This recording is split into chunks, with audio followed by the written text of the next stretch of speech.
Chers auditeurs, dans ce nouvel épisode, nous allons parler de retroplice. Dans cet épisode, nous explorons les raisons pour lesquelles une valorisation peut être comprimée et comment les dirigeants peuvent agir pour renforcer la valeur lors d'une session. Lorsqu'un acquéreur évalue une entreprise, il regarde moins le chiffre d'affaires actuel que la probabilité que ses gains se maintiennent demain et dans quelles conditions. Les facteurs invisibles, comme les dépendances, la fiabilité des chiffres, la répétabilité et la maturité opérationnelle, jouent un rôle clé et peuvent influencer fortement le prix demandé. Par exemple, si 40% du chiffre d'affaires dépend d'un seul client ou d'un seul donneur d'ordre, le prix peut chuter de manière significative car le risque perçu augmente. À l'inverse, une organisation avec des processus documentés, des chiffres fiables et une base client diversifiée est perçue comme plus prévisible et plus désirable pour l'acheteur. Nous distinguons 4 volets à analyser. Les dépendances, personnes, clients, fournisseurs, canal.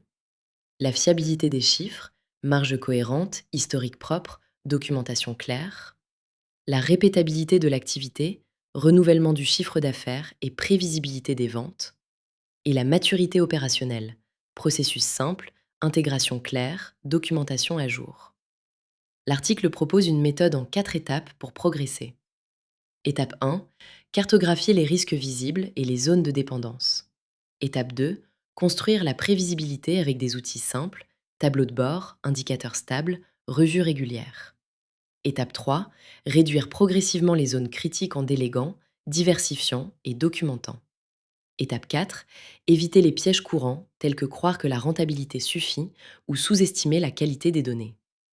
En pratique, mettre en place ces actions peut transformer des fragilités en atouts et augmenter la valeur perçue par les acheteurs.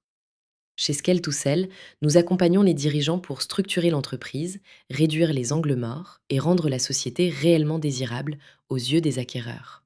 Car une société ne se vend pas, elle s'achète.